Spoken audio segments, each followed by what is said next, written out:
A Força da Bondade. Volume 2. Psicografado por André Luiz Ruiz. Pelo Espírito, Lucius. Sinopse: se é verdade que o amor jamais te esquece, e através da força da bondade que a grandeza de Deus atende às criaturas que sofrem, através das outras criaturas que os ajudam. Converter gotas de lágrimas em gotas de suor, é a maneira de dar sentido real à mensagem de Jesus, e de entender o quanto é importante a sua vida, na vida de todos os que estão ao seu lado, na terra de hoje. Este é o segundo livro da trilogia. 1. O amor jamais te esquece. 2. A força da bondade. 3. Sob as mãos da misericórdia. Audiolivro realizado pelo canal Surya Chand Audiobook. Neste empolgante romance, o espírito Lucy Rose nos remete aos luminosos momentos vividos pela humanidade ao tempo de Jesus, envolvendo o senador Públio Lentulus, sua esposa Lívia, Zacarias, Fúvia e Pilatos, entre outros. Através de seus dramas e experiências, o leitor sentirá que, apesar de todas as nossas quedas e erros, o amor nunca nos abandona ao desamparo, ajudando-nos a sair dos abismos escuros onde somos projetados por nossa ignorância. Os processos de resgate nas regiões espirituais inferiores, o amparo luminoso do mundo invisível na hora do sacrifício, a importância da bondade como fator de vitória nas lutas de cada dia, são alguns dos temas espirituais abordados por Lucy Rose nesta obra que dá continuidade à história das personagens: Pilatos, Fúvia, Sulpício, Zacarias, Lívia, Cleofas, Luctílio e Simeão, que teve início no romance O Amor Jamais Te Esquece. Encerrando a trilogia, iniciada pelo O Amor Jamais Te Esquece e A Força da Bondade, a presente obra de Lucius, sob as mãos da misericórdia, apresenta ao leitor, em traços vivos e emocionantes, o entendimento do mecanismo da compaixão com a qual o Criador conduz a evolução das criaturas, sempre buscando ampará-las como fez com Pilatos, Sulpício, Fúvia, Sávio através dos corações generosos de Zacarias, Lívia, Simeão, Cleofas, Licínio, Décio, entre outros. Prezado leitor, voltamos ao seu coração com a continuidade da vida das mesmas personagens do livro O Amor Jamais Te Esquece, relatando as consequências dos atos humanos sobre a realidade de seus espíritos imortais bem como os efeitos das nossas escolhas de cada dia repercutirem em nossa existência futura. Mais do que produzir impacto constrangedor, nosso objetivo é revelar a você como funcionam, com exatidão e clemência, os mecanismos da justiça divina, buscando amparar as criaturas imaturas com o manto da augusta misericórdia. Que seu coração consiga abrir-se para a força da bondade do mesmo modo sensível como recebeu o abraço de O Amor Jamais Te Esquece, lembrando-se de que eles foram escritos para que você se enriquecesse com o exemplo do bem e o convertesse em atos de bondade que venham a beneficiar os que cruzarem seu caminho. Você é o único que pôde fazer isso consigo mesmo. Brilhe sua luz. Muita paz, Lucius. 1. Relembrando a história. No longínquo ano de 38, a figura de Pilatos ingressara em um período ainda mais turbulento já que sua conduta infeliz de por fim a própria vida o transferira para o mundo espiritual praticamente sem qualquer proteção ou preparo que lhe pudesse servir de ajuda no enfrentamento da nova situação.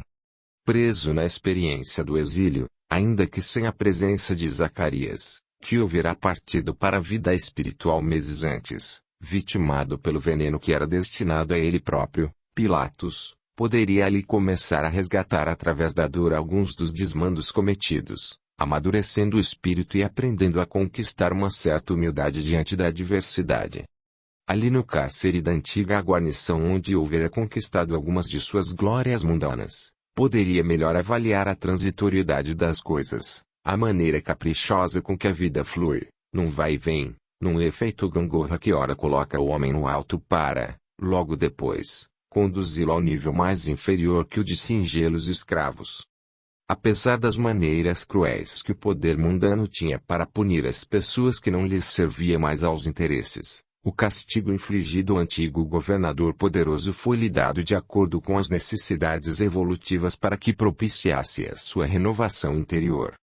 A lei do universo não estava preocupada em manter o homem apequenado na sua falsa condição de poderio e nobreza. Segundo as regras espirituais, a intenção primordial é e sempre será encaminhar a criatura para a verdade e para o amadurecimento real. Assim, a sua colocação em uma prisão naquele mesmo lugar de onde saíra como um respeitado comandante romano era o que poderia fazer-lhe mais benefícios do que qualquer outro destino que lhe fosse oferecido, já que a vergonha viria quebrar-lhe as fibras arrogantes. A humilhação propiciaria ao seu espírito a busca de novos caminhos para compreender a transitoriedade das glórias humanas. Para isso, a bondade divina e a força do amor verdadeiro haviam garantido para ele a constante companhia de Zacarias que, desde Jerusalém, se desdobrava para que Pilatos fosse ajudado e não estivesse solitário na longa jornada da queda que viria adiante. Além disso, Zacarias houvera conseguido o apoio de Lucílio que, ainda na sua falta, poderia seguir sendo um protetor a amparar-lhe as necessidades mais urgentes. Nada disso, entretanto, conseguira sensibilizar a alma enfraquecida daquele homem que houvera sido vencido pelas próprias armadilhas. A sua fragilidade moral ficara exposta em sua consciência e o carinho que recebia de Zacarias e do próprio Jesus, que não se havia descuidado dele desde antes de ter sido sua vítima, o transtornava em face da vergonha que sentia, vergonha essa que não tinha como superar. Na verdade, era uma grande mescla de sentimentos contraditórios que se estabelecia no íntimo de seu espírito. E a falta de Zacarias, o grande amigo e generoso conselheiro, o deixara perdido no meio da tormenta moral que vivia, sem coragem para seguir, sem conseguir ver o apoio que Lucílio poderia lhe conceder e sem forças para enfrentar-se na grande tragédia do Calvário da qual se sentia responsável por nada a ter realizado. Desse modo, não lhe foi difícil escolher o caminho aparentemente mais fácil, menos desonroso para um soldado em desgraça, mas infinitamente mais doloroso para o espírito acovardado ante as decepções de uma vida adversa. E o suicídio foi o último ato de seu espírito débil, despreparado para as grandes decisões espirituais que envolveriam sempre a renúncia, a paciência, a compreensão de suas próprias fraquezas e culpas e o esforço paciencioso de recomeçar. A perturbação espiritual também lhe fizera a companhia. Isso porque Sulpício Tarquinius, seu braço direito durante longos anos de governo na província, seu comparsa nos delitos, seu ajudante de ordens imediato, acobertador de suas fraquezas, seu cúmplice nos desmandos e nos furtos havia sido transferido para o lado espiritual da vida anos antes, por ocasião da execução do velho Simeão, na Samaria, quando a grande e pesada cruz de madeira onde fizera amarrar o ancião que estava sendo chicoteado, depois de não mais suportar os embates do suplício, deslocou-se de sua base e caiu inesperadamente sobre o algoz atirando-o ao solo, o que lhe ocasionara a morte imediata. Desde então, o espírito atrasado e violento de Sulpício se mantinha jungido ao governador como a lhe serviram a influir nas decisões odientas, mantendo a mesma ordem de cumplicidade negativa. Instigava-lhe a crueldade, produzia-lhe as sensações provocantes que lhe induziam a invigilância a buscar novas aventuras, no que se poderia considerar um perfeito casamento entre um espírito e um encarnado, na afinidade de gostos, desejos e inferioridades. No entanto, com o passar do tempo e a aproximação de Zacarias, Sulpício começou a perceber as modificações de Pilatos e a sua inclinação para um outro caminho, o que lhe causou um verdadeiro pavor, já que não se admitia desvinculado daquele que considerava o chefe e a quem devia obedecer. Com isso sem poder, efetivamente, impor-se diante das fortes vibrações de Zacarias, Sulpício começou a nutrir um forte desejo de forçar Pilatos a sair de tal influenciação e, de uma forma direta, teve participação na trama sombria que levou Zacarias a ingerir o veneno que Sávio havia posto na água que levara ao cárcere de Pilatos. Espírito ignorante, acreditava que ajudando a afastar Zacarias da presença do governador, ficaria mais fácil de se conseguir recuperar a influência e o controle que detinha sobre ele. No entanto, depois que Zacarias morreu, tudo ficou muito pior, já que a perda do melhor e único amigo tornou Pilatos ainda mais ligado aos ensinamentos que o velhinho lhe havia deixado, fazendo-o pensar nas coisas de um modo diferente, sem aquela maldade característica dos velhos tempos. A imagem de Jesus não era esquecida pelo preso e, muitas vezes, Pilatos havia sido flagrado por Sulpício realizando orações para esse profeta judeu, o que produzia no espírito uma imediata reação de revolta. Assim, acreditando que o governador estava sob o efeito de alguma alucinação, algum encantamento que lhe tirara a capacidade de pensar ou de agir, Sulpício deliberou que tudo deveria fazer para que Pilatos se transferisse para o mundo espiritual, a fim de que, deixando essa vida de dores e decepções, pudessem retomar o caminho dos desmandos, ainda que longe do corpo de carne. Além disso, Sulpício se deixara levar por um sentimento de raiva contra Lucílio e até mesmo, em algumas ocasiões, contra o próprio Pilatos, a quem achava que, se não estivesse vitimado por um novo encantamento, a sua transformação era um indício seguro de traição. E ele, o fiel lictor que dera sua vida para servir aquele homem déspota e poderoso, não deixaria as coisas seguirem por esse caminho, onde o governador resolvia mudar de lado, passar a ser bonzinho, trocar de deuses, o que era considerado uma heresia das mais graves na antiga crença dos romanos, sem que ele, Sulpício, interviesse. Fosse para tentar salvar o prisioneiro desse caminho torturante, fosse para punir suas novas condutas que eram consideradas fraquezas inaceitáveis. O certo é que Sulpício passou a influir ainda mais diretamente sobre o governador, insuflando-lhe pensamentos inferiores, apegando-se às suas fraquezas morais, fazendo com que ideias negativas lhe povoassem os sonhos, sem lhe permitir ao corpo o descanso indispensável. Mais do que isso, durante o repouso, inúmeras vezes, Pilatos se via perseguido por seres escuros, horripilantes, acusadores e desfigurados, que, na verdade, eram as suas antigas vítimas arrebanhadas pelo espírito de Sulpício, que as trazia das furnas escuras onde a revolta e o ódio os havia projetado para que o ajudassem a aumentar o cerco sobre aquele fracassado dirigente terreno. O espírito do lictor, sabendo que Pilatos ferira muita gente com seu comportamento, na ideia de aumentar o peso negativo sobre a mente e o espírito deste, propiciara que muitos homens e mulheres que tinham se transferido para o mundo espiritual com ódio e desejo de vingança contra o governador conseguissem fazê-lo agora que o mesmo estava derrotado e reduzido à condição de reles preso. Essa medida propiciou um agravamento do estado moral de Pilatos, pois, através das brechas de suas culpas e de seus pensamentos inferiores, uma grande quantidade de entidades se ligava à sua estrutura magnética e passava a sugar-lhe as forças vitais, produzindo um estado de fraqueza muito grande, alterando a sua consciência sobre as coisas, aproveitando-se dos complexos de culpa contra os quais Pilatos não lutara, tornando-os ainda piores. Com tudo isso, o preso ia se abatendo. Vozes interiores, ecos dos pensamentos e das palavras de suas antigas vítimas se aproveitavam de sua fragilidade e se impunham a ele com sugestões maliciosas, acusações sinistras, perseguições constantes que não lhe davam trégua. Além disso, conseguiam sempre influenciar algum dos soldados do campo vienense a se acercar da porta que guarnecia a prisão para escarnecer de seu estado, acusando de ter envergonhado a legião a que servira anteriormente, colocando-o em má situação diante do imperador. Eram velhos servidores que nutriam um orgulho de casta e que a simples presença de um governante militar em desgraça era um demérito para aquela agremiação. Pilatos tinha que escutar tudo isso e só contava com a palavra amiga de Lucílio, agora que Zacarias tinha morrido.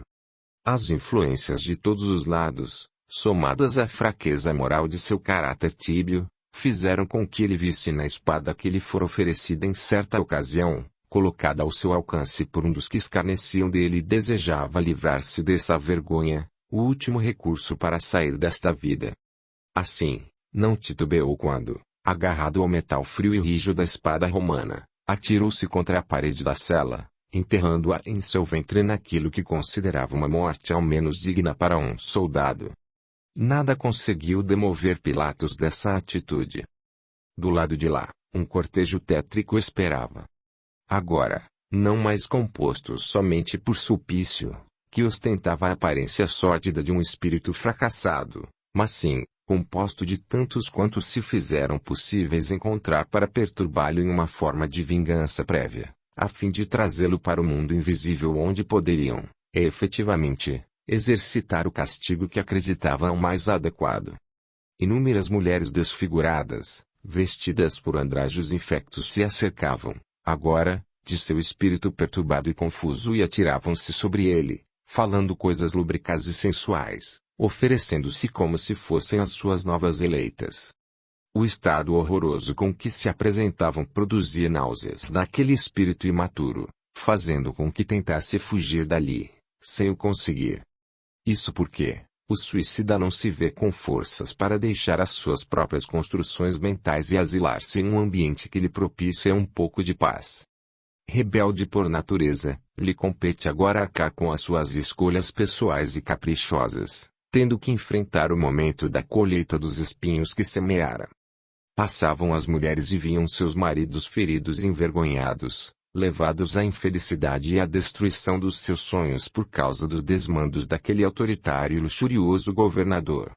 Depois vinham os que ele havia mandado prender injustamente, os que havia expoliado de seus bens, os que haviam sido vitimados por sua arrogância, os que tinha prejudicado na vida pessoal, na política, nas injustiças de seus julgamentos sumários, os que morreram nas perseguições sanguinárias, quando da morte de Sulpício, etc.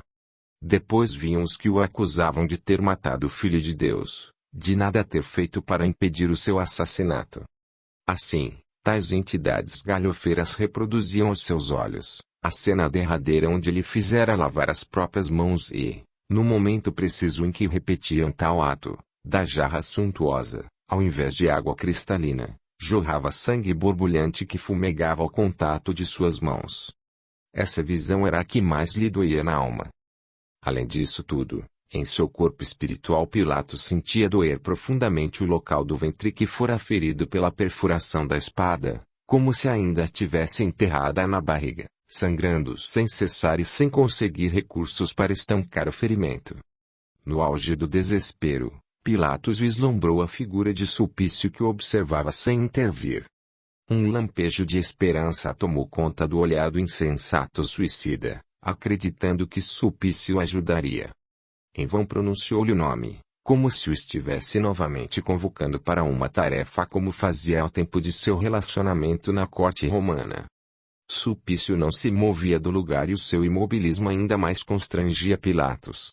As lágrimas de desespero chegaram naturais aos seus olhos e, assim que começaram a ser vertidas, uma onda de estrondosas gargalhadas tomou conta de seus ouvidos e as acusações mesquinhas e irreverentes, irônicas e cruéis eram-lhe atiradas na face. Desde quando uma serpente é capaz de chorar? Diziam uns mais agressivos. Essas lágrimas são de ácido que vão corroer-lhe as carnes, dizia outro, impondo-se à vítima como a lhe hipnotizar, o que produzia em Pilatos a alteração da face, como se sulcos profundos fossem marcando a trilha por onde a gota cáustica escorresse. O governador estava, agora, entregue aos seus atos e à sementeira que fizera no passado, diante dos frutos amargos que o procuravam, como se lhe estivessem devolvendo o esforço da semeadura em uma carga exatamente correspondente à qualidade do que plantara. O seu estado emocional e mental beirava a alucinação, tentando fazer de tudo para sair dali, afastando-se dos quadros horrorosos que não se afastavam dele. Não adiantaram palavras de perdão, nem uma postura de arrependimento. Parecia, ao contrário, que quanto mais ele se mantinha humilde ou se humilhava diante daquela turba, mais sarcasmo e ironia ele escutava, por não acreditarem em suas novas disposições. Nenhum dos presentes estava disposto a deixar que, agora, ele se modificasse antes de acertarem as contas pelo muito que haviam sofrido em suas mãos impiedosas. Diante do cenário perturbador, Pilatos tentou retomar o corpo físico que havia sido depositado na cova pobre do terreno afastado do acampamento, como a tentar fazer com que o corpo voltasse a erguer-se, já que não tinha como explicar a sensação de vitalidade que o envolvia. Sim, havia pensado em se matar. No entanto, ainda que se lembrasse do gesto deslocado, que visse seu corpo ferido e sangrando, Mesmo assim não conseguia entender por que não havia morrido. Sua consciência estava lúcida, nenhum antepassado lhe estava ao lado estendendo a mão como lhe houvera sido ensinado desde longa data. Onde estavam os deuses de sua devoção que, desde a juventude, haviam recebido seus favores e suas homenagens em forma de oferendas? Aquela perseguição era incompreensível para ele e, por isso, acreditando estar tendo um pesadelo cruel, buscou retomar o corpo como se costuma fazer quando o sonho mal nos fere a sensibilidade. Desse modo, sentindo-se atraído fortemente para o local onde seus despojos haviam sido sepultados, viu-se tentado a meter-se novamente neles para acordar daquela situação e vencer a má impressão daquelas vozes que o perseguiam, inflexíveis. No entanto, novamente deparou-se com outra tragédia. Ainda que tivesse mergulhado no monte de terra que lhe cobria a sepultura sem desejar indagar por que fora para ali atraído, assim que se viu envolvido pela densa massa de solo que pesava sobre o corpo, uma aterradora sensação novamente o envolveu. Era como se milhões de farpas ou dentes dilacerassem suas carnes, modificando-lhe toda a estrutura já debilitada pela perseguição de si mesmo e dos outros. Passara a ligar-se, novamente, ao cadáver em putrefação e, num átimo, sentira todo o mau odor que ali se produzia. Os milhões de agulhadas e tenebrosas farpas eram as sensações produzidas pelas colônias de vermes e micro-organismos que devoravam a carne morta, reprocessando a matéria para que ela viesse a ser utilizada novamente pela natureza na modelagem de novos corpos. Nada no mundo havia sido tão desesperador para sua alma do que aquela visão tétrica, onde se identificara a si próprio de maneira tão grotesca, sem entender como isso se estava passando. Diante de tal descoberta, as perseguições de suas vítimas eram suave veneno, preferível a qualquer ideia de se aproximar daquele local. No entanto, a sua conduta suicida o prendia ao túmulo e, por mais que desejasse se afastar, agora, como que se sentia imantado às sensações cadavéricas. Num esforço hercúleo, conseguiu levantar-se da cova como quem se liberta de uma trágica visão de um filme de terror. No entanto, seguia vinculado ao corpo físico por laços magnéticos que lhe passara a ver e que, em vão, tentava romper com suas mãos. Tais cordões o mantinham em contato direto com as forças biológicas que destruíam suas vísceras e demonstravam ao seu antigo possuidor que não é possível despir-se de um corpo antes da hora sem ter que enfrentar as consequências do ato deslocado e insano. Por mais que se afastasse agora do pedaço de terra que lhe servirá de última morada, carregava consigo as sensações cruéis da decomposição. Sua fuga, no entanto, não o levava para lugares melhores. A turba dos desocupados e aproveitadores, espíritos sugadores de fluidos vitais, o buscava como se fossem vampiros à cata de sangue para se sentirem alimentados. Naturalmente, tal referência é apenas uma comparação inadequada, já que sabe, o leitor querido, que a figura vampiresca é fruto de um mito engenhoso com o qual se pretendeu escurecer um pouco mais a atmosfera terrena com uma mensagem de horror. No entanto, no plano espiritual, uma grande quantidade de entidades que perderam o corpo físico busca encontrar uma fonte de energia vital, em geral conseguida de corpos recém-descartados, humanos ou de animais recém-abatidos, a fim de assimilarem forças biológicas que lhes produza a vã e temporária sensação de vitalidade corporal. E como o suicida é um indivíduo que carrega consigo uma boa carga desse tipo de energia, já que seu corpo não sofreu os naturais desgastes frutos da enfermidade prolongada ou da velhice que consome as forças, é uma fonte generosa desse tipo de recurso, o que atrai sempre entidades que desejam sugá-las e, por isso, são consideradas como tais vampiros sem possuírem, contudo, os trejeitos e as aparências que foram patenteadas pela indústria cinematográfica para a personagem já referida. Por isso, ao afastar-se do túmulo pobre, Pilatos se via perseguido por grupos vastos de entidades que apontavam em sua direção e corriam como que a desejarem destroçá-lo, infundindo-lhe medo terrificante, já que se sentia impotente para esconder-se. Sem saída imediata, já que a presença daquele cordão energético era como o fio de Ariadne que apontava o caminho para que Teseu saísse do labirinto onde havia ido matar o Minotauro na mitologia grega, indicando-lhe o esconderijo. Só encontrava refúgio seguro contra tais entidades mergulhando novamente na cova fria, na qual escondia a ligação magnética das vistas alheias, que o perdiam de vista, sem entenderem o que havia acontecido com o perseguido suicida. Voltando à cova, precisava conter-se e suportar as mesmas sensações por um tempo até que tais grupos assustadores tivessem passado, a fim de poder sair dali novamente. Assim, a saga do governador na prisão de Viena havia sido extremamente leve perto do que ele era obrigado, agora, a enfrentar, no recolhimento de seus feitos, na forma de espinhos dolorosos. O desespero havia tomado conta de seu ser e, por mais que desejasse encontrar uma saída, parecia que nunca essa saída lhe chegava. Além do mais, a imagem do suicídio em que via aproximar-se a parede do cárcere com a espada pontuda apontada contra si mesmo se repetia sem parar.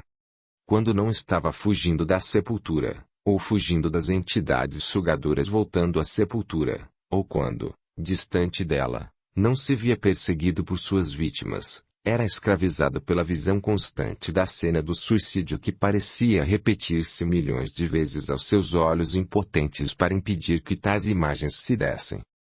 Não tinha mais noção de tempo, não sabendo dizer quantos dias haviam se passado. Tinha fome constante sem conseguir comer nada. Quando se aproximava de algum curso de água, ao ingerir os primeiros goles parecia que estava bebendo sangue, já que suas mãos se mantinham vermelhas como na visão que lhe era projetada pelos seus perseguidores, quando as lavara no julgamento do Cristo e que sua culpa aceitara pela consciência pesada. Sujas de sangue, contaminavam a água com seu sabor acre e a cor rubra, impedindo que ele a engolisse e matasse a sede. O estado geral do governador se deteriorara profundamente e outra coisa não fazia senão engolfar-se em seu desespero e procurar esconder-se em cavernas que havia naquela região astral onde se localizava, única maneira de conseguir ocultar-se um pouco de todos os perseguidores, sob a vigilância de Sulpício. Na verdade, Pilatos permaneceu nesse estado por todo este tempo, até o período em que os primeiros mártires foram devorados pelos leões em Roma. No ano 58. Zacarias o visitava nas furnas, mas Pilatos não era capaz de sentir-lhe a presença. E era tanta novidade assustadora na vida do governador e tanta falta de noção do que fazer que Pilatos não se animara a retomar as noções elevadas que lhe haviam sido semeadas na alma. Conduzido por Sulpício, fora levado como um autômato para encontrar-se com Fúvia, a antiga amante, igualmente a surgir-lhe diante dos olhos espirituais como se fosse uma alma desfigurada, sobretudo agora que já se encontrava no reino dos mortos, em deplorável situação espiritual.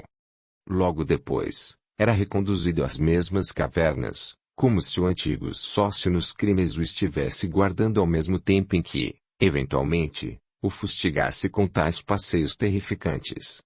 À porta de entrada de tais grutas, sentinelas pretorianas subordinadas a Sulpício montavam guarda vigilante, impedindo a entrada de qualquer um que não fosse autorizadas pelo lictor, que se notabilizara pela crueldade e mesquinhez.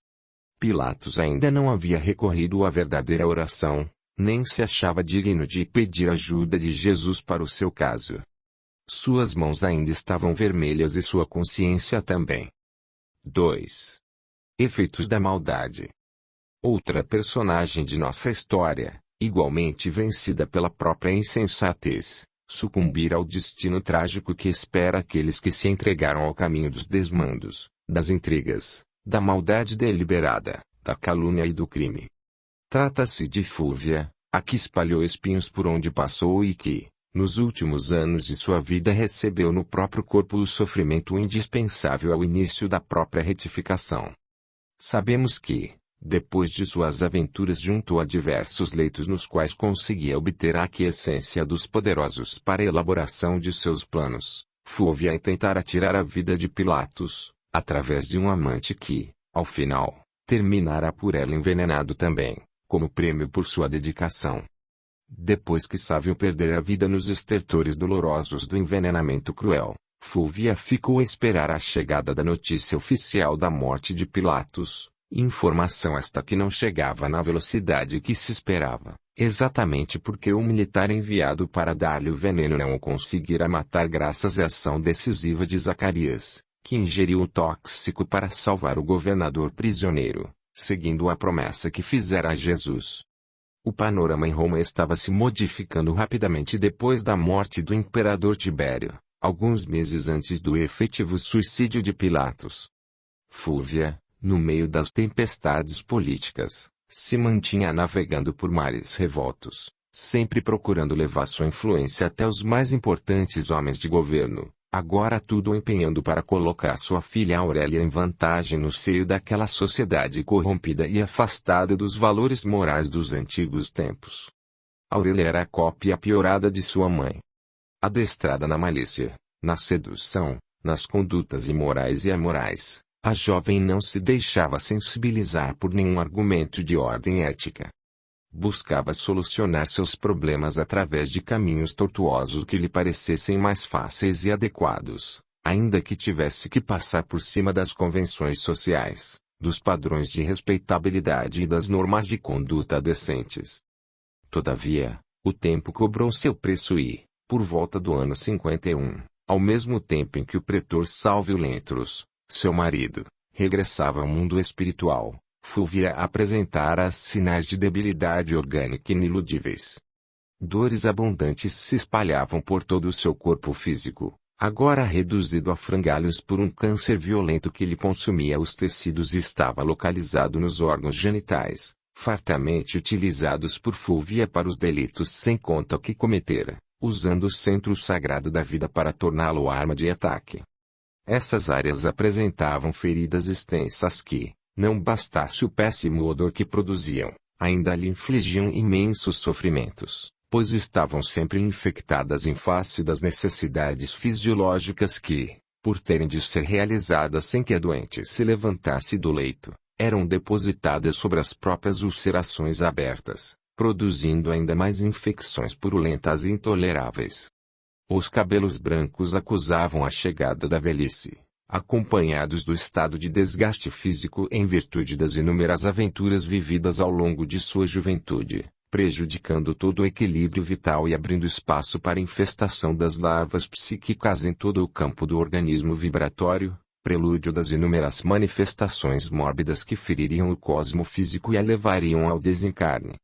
Por todos estes motivos, ao longo de 2 anos a figura de Fúlvia passou a sofrer a triste consequência dos atos praticados anteriormente, efeitos estes que estavam apenas no seu início.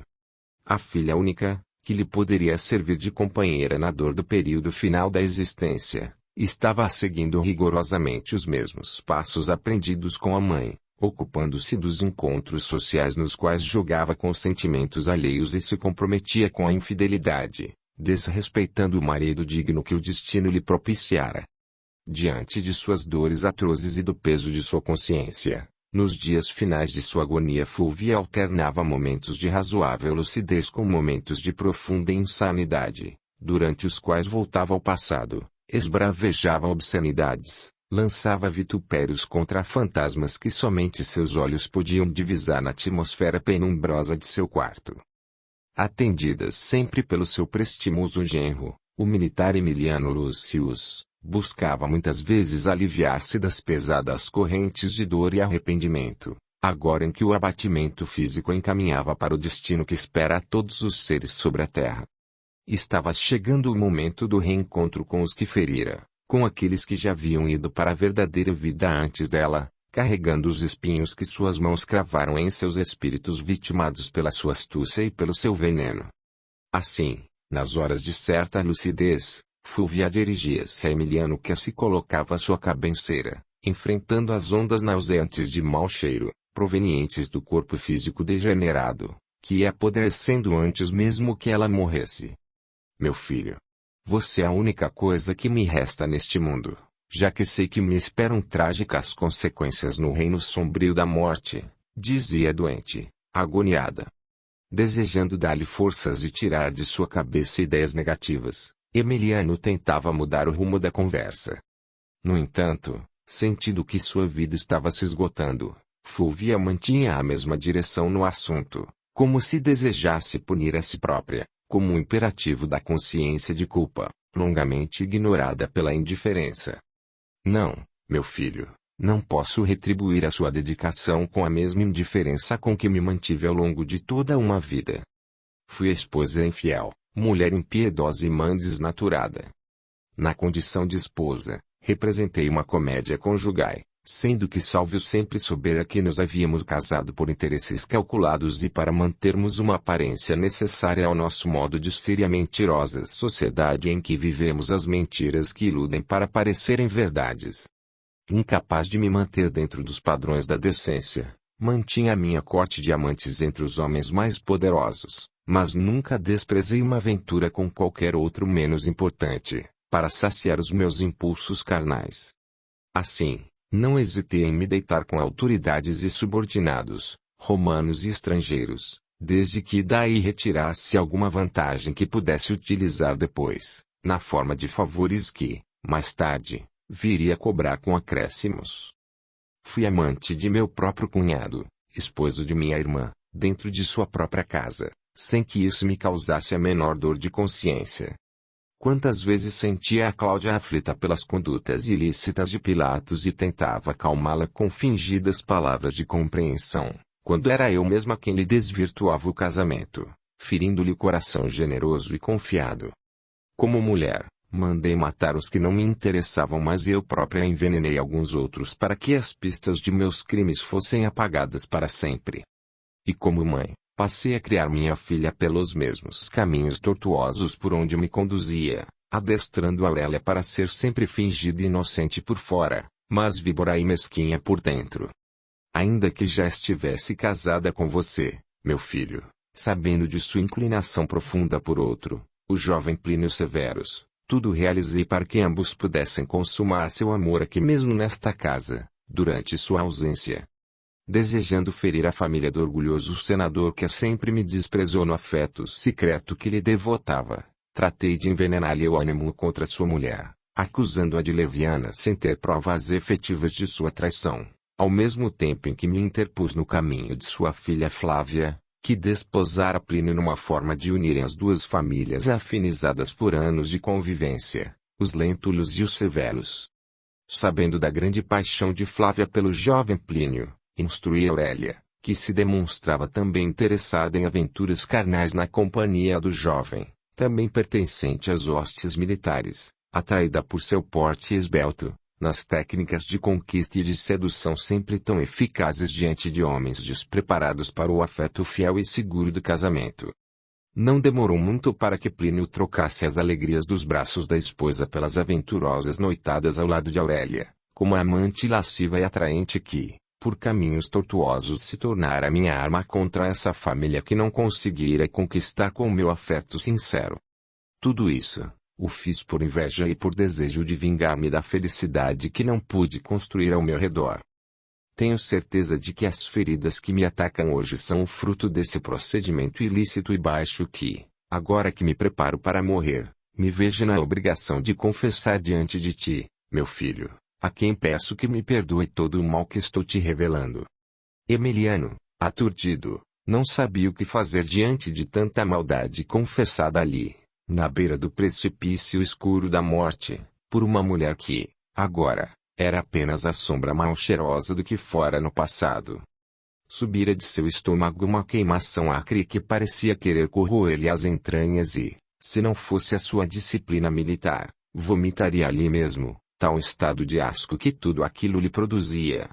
Passara a entender melhor o comportamento de Aurélia, sempre interessada nas festas, nas companhias estranhas de amigas que não guardavam sua simpatia e aprovação, mas que eram usadas como desculpa para suas fugas infiéis, na entrega de seu corpo à paixão de outro homem. Com o pensamento divagando sobre tudo o que ouvira, viu-se chamado à realidade da enferma por um surto de aparente loucura, que outra coisa não era do que o reflexo de suas visões espirituais, divisando o cortejo negro de entidades vingativas aproximadas de seu leito para que lhe lançassem os impropérios e reforçassem as promessas de vingança que, em breve poderiam ser efetivadas graças ao desencarne iminente.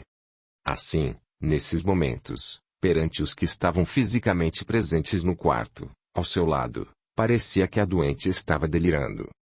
No entanto, eram claros as suas palavras e gritos, ligados aos compromissos de um passado recente. Emiliano. Emiliano. Me proteja, meu filho. Estes malditos não irão me levar com eles. Calma, minha mãe, calma, aqui não há ninguém além de nós. Respondia o jovem sem entender direito as palavras da velha. Mas você não vê como é que este quarto está cheio de sombras e de cobras com cabeça de gente me olhando? Perguntava aflita a mulher que partilhava agora das duas realidades, física e espiritual. Vejo estas coisas tenebrosas e escuras, todas obedecendo às ordens do maldito Sulpício Tarquinius, o lictor de meu cunhado. Comanda ele uma grande legião de soldados mascarados, dão risadas de mim, falam de minha morte e que estão me esperando para retomarmos nossas antigas relações. Foram homens que eu usei no passado, inclusive Sulpício que sempre me desejou e com quem me deitei várias vezes para obter favores junto ao governador ou para aliciá-lo para meus planos tomando meu cúmplice. Agora está aqui parecendo um dragão com olhos de fogo e sorriso de serpente, estendendo as mãos como a me desejar levar com ele. Não vou. Não vou. Sua víbora asquerosa, gritava a doente em desespero. Ele me quer, está me envolvendo o corpo com a sua cauda de bicho, como querendo me estrangular para que eu morra mais depressa. Emiliano, ajude-me, não me deixe ir com esse demônio. Lutando para acalmá-la um pouco, o genro buscava o recurso da oração aos seus antigos deuses para pedir um pouco de paz àquele coração aflito que se via envolvido pelas sombras de seus crimes. Depois de muito custo, parecia que as visões a deixavam e ela retomava uma razoável serenidade, para voltar a conversar com o rapaz, mas, agora, se apresentava cansada pelo esforço da luta cruel que mantinha contra aquelas visões terríveis que vinham cobrar-lhe as antigas condutas e os antigos pactos. Vendo seu estado de abatimento, Emiliano pedia que descansasse. E Aurélia, onde ela está? Cobrava a mãe doente, sabendo das aventuras da filha. Logo vai chegar em casa, minha mãe, respondia o marido, confundido. Com certeza está nos braços do amante em algum lugar por aí, meu filho. Ocupe-se em seguir sua esposa para impedir que ela prossiga com esse comportamento baixo, já que você não merece esse tipo de tratamento. Vou seguir seus conselhos, mãe, mas peço que a senhora descanse agora. Sim, eu me sinto abatida. No entanto, amanhã, quero que volte aqui, pois preciso lhe contar outros segredos infames de nossa existência desventurada que envolvem a conduta de Aurélia em nosso dia a dia. Sabendo que estas poderiam ser palavras de uma quase louca, o rapaz prometeu que voltaria para continuarem a conversa, sem perceber que, no quarto ao lado, silenciosamente, como era de seu costume, na astúcia de mulher que se faz silenciosa para escutar conversas e confissões secretas, estava Aurélia, que havia chegado de suas aventuras e conseguira ouvir boa parte das confissões de sua mãe e das acusações contra a sua pessoa e a sua conduta ilícita. Vendo-se desnudada aos olhos do esposo e sabendo que a genitora pretendia piorar-lhe as coisas para o dia seguinte, não lhe pareceu existir outra solução senão a de dar um fim na velha doente com o corrosivo que já havia oferecido a muitos de seus amantes e desafetos.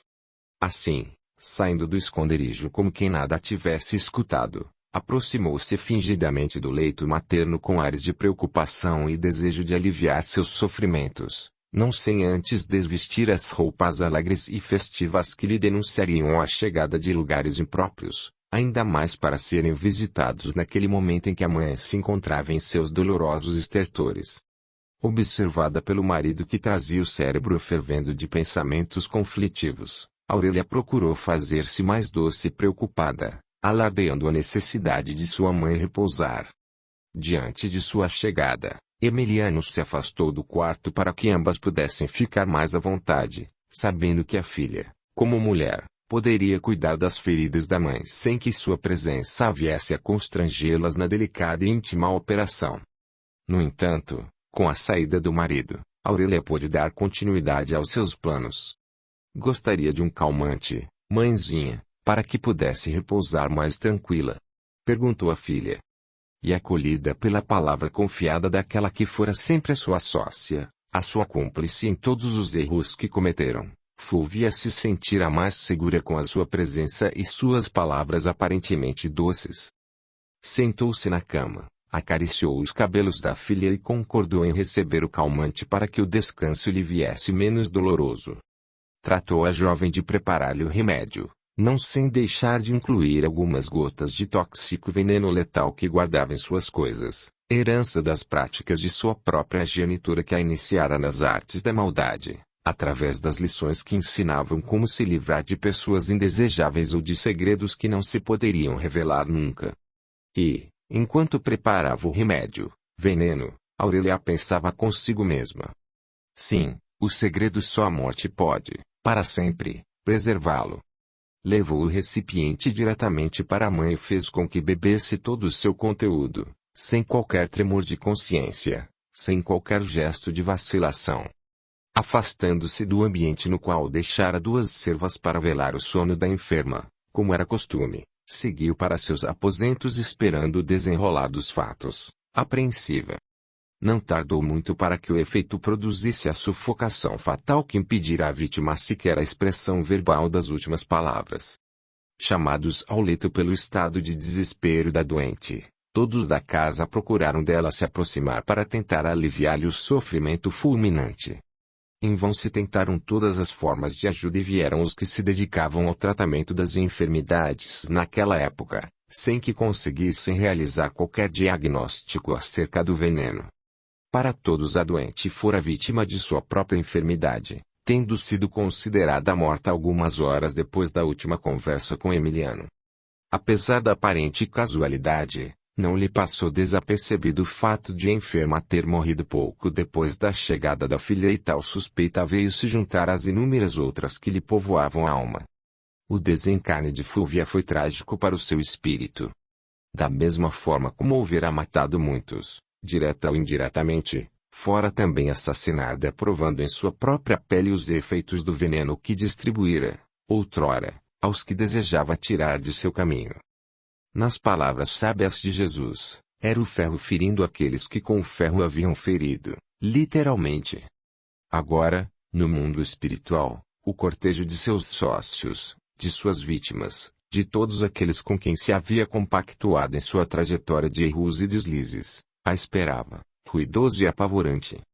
E à frente desse cortejo sinistro estava Sulpício, o algoz de todos os antigos comparsas, que espalharia o medo e a perseguição, dominando as almas comprometidas pelas brechas que seus erros haviam aberto em suas consciências.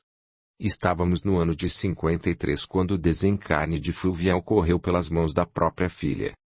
Se inscreva, ative o sininho e receba notificações de novos audiolivros. 3. Perante si própria. O despertar de Fúvia no plano espiritual foi algo tão doloroso quanto fora o período final de sua vida. Poderíamos dizer que, ao aportar ao mundo da verdade depois que o corpo fora consumido pelo tóxico, Fúvia parecia trazer consigo todas as marcas das fixações mentais que houvera desenvolvido durante o tempo de vida física, nos hábitos, nas condutas emocionais, como acontece com qualquer um de nós que escolhe os mesmos caminhos. Assim, a princípio não entender o que lhe havia sucedido já que o veneno expulsara seu espírito do corpo carnal de forma abrupta e cruel. Quando abriu os olhos na vida espiritual, sentia todos os esgares dos últimos momentos da matéria, faltando-lhe o ar, como se alguma coisa a mantivesse viva, mas, ao mesmo tempo lhe impedisse de respirar como sentia a necessidade de fazê-lo.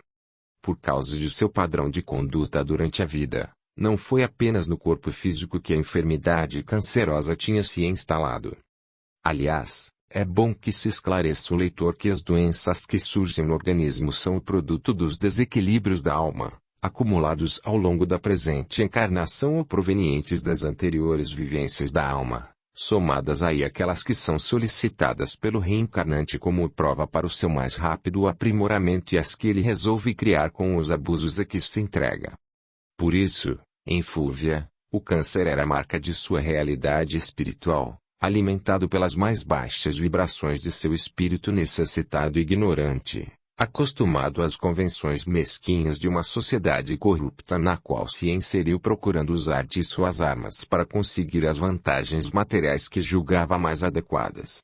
Assim, desenvolveu na área mais ligada à sua preocupação mental os desajustes correspondentes que vieram a denunciar-lhe a condução moral deficitária.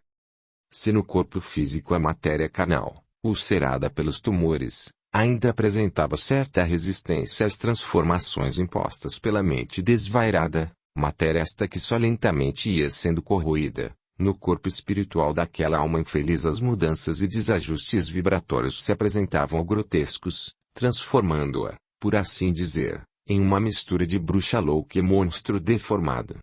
A área genital que corresponderia ao baixo ventre em seu corpo fluídico estava totalmente dilacerada pelas viciações sexuais, ampliando-se as características morfológicas genitais que Fulvia havia usado de maneira indevida e exagerada, avantajando-se desmedidamente.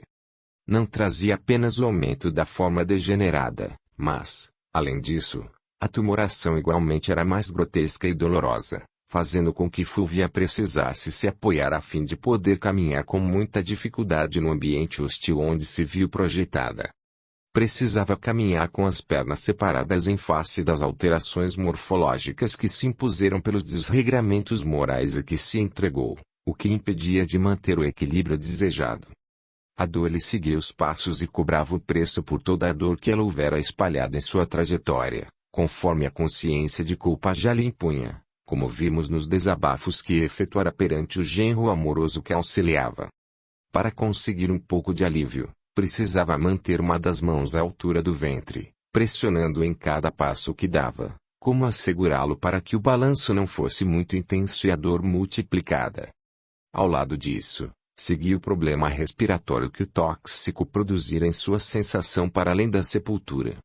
E, para completar o dantesco quadro de misérias, os seus cobradores espirituais, fossem as suas inúmeras vítimas, fossem os seus muitos comparsas, se lhe apresentavam, acusadores e violentos uns, irônicos e gozadores outros, desejando verem-se vingados ou procurando amedrontá-la ainda mais. Não precisamos dizer do estado íntimo de Fulvia que, diante de todas estas realidades insofismáveis, se deixara levar pelo desespero, abeirando-se da insanidade completa. Incapaz de entender o que se lhe havia sucedido, caminhava como podia pelas zonas purgatoriais umbralinas, onde a escuridão é sempre abundante e os baixos instintos prevalecem como a resultante final da somatória dos padrões dos indivíduos que aí se encontram e se perseguem mutuamente. Emiliano! Emiliano! Meu filho! Me ajude! Gritava ela como louca naquele abismo de dor e desalento. Estridentes gargalhadas que soavam como eco ao seu pedido desesperado. Bruxa não precisa de ajuda. Miserável, maldita. A morte é pouco para você, sua vampira desamada. Aproveite a estadia no inferno de onde você não vai sair nunca mais. Estes impropérios e muitos outros eram as respostas às suas súplicas, oriundos dos que acompanhavam naqueles ermos abismos. Entidades sofridas e que se haviam consorciado para exercerem a vingança contra a desditosa alma de Fulvia não a deixavam em paz. Tentava fugir de seu assédio, mas a dificuldade de caminhar a impedia de fazê-lo e, muitas vezes, rendendo-se ao cansaço e à dor, acabava caída ao solo, ocultando o rosto entre as mãos, que buscavam tampar os ouvidos para que não escutasse as frases cruéis, sem conseguir impedir que os ditos jocosos e agressivos lhe chegassem aos tímpanos da alma. Não sabia como continuava a escutar mesmo com os ouvidos tampados, pois não tinha nenhum conhecimento sobre a vida espiritual que a recebia em outra realidade onde as leis eram diferentes das que dirigiam os fenômenos na Terra. Suas vestes foram se desfazendo e somente a nudez lhe restou como a única vestimenta, do mesmo modo como houvera se conduzido durante a vida física. Só que, agora, seu corpo era uma grotesca escultura, recoberto por uma pele escamosa, parecida com a de um sapo, de onde emanavam fluidos pestilentos e mal cheirosos, que Fulvia tentava cobrir desesperadamente para evitar que esse mau odor e a própria nudez lhe denunciassem o estado de degeneração. e na falta de qualquer tecido para fazê-lo, procurava cobrir-se com a lama do chão onde pisava, única roupagem que, por algum tempo, lhe permitia ocultar a pele nua. Esse lugar lhe causava arrepios no mais profundo da alma, já que, apesar de extremamente escuro, propiciava que ela visse e fosse vista por aqueles que a rodeavam. Assim, a sua nudez física, a mesma que ela usara tantas vezes durante a vida carnal para conquistar os favores dos poderosos, agora lhe causava medo pelo estado animalesco de que sua epiderme se revestia, grossa, úmida e escamosa. O tempo de permanência nesse antro parecia eternizar-se em seu conceito íntimo, já que ela não tinha como marcar a sua passagem. Por isso, cada minuto parecia um infindável tormento a se estender por seu espírito, como se fosse um século.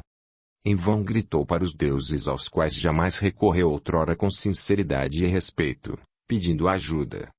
Vociferava impropérios tão logo se visse inalterado seu estado geral, amaldiçoando-lhes a indiferença.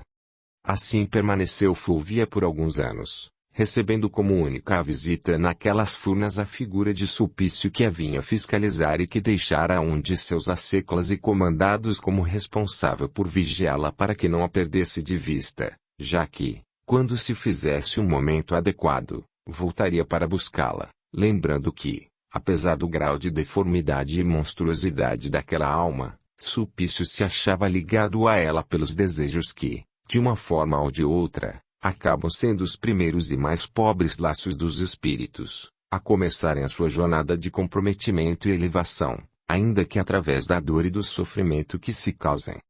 E não se podia negar que Fúvia havia se comprometido com ele também, eis do que ambos se associaram para inúmeras perseguições, oferecendo Fúvia seus dotes físicos e seus favores sexuais como pagamento pela fidelidade de Sulpício, que se encantava com a possibilidade de possuí-la entre suas conquistas.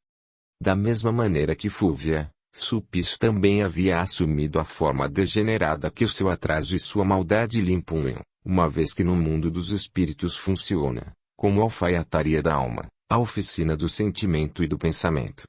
Se bons e nobres, são capazes de tecer roupagem harmônica e bela para a alma apresentar-se revestida de encantamento.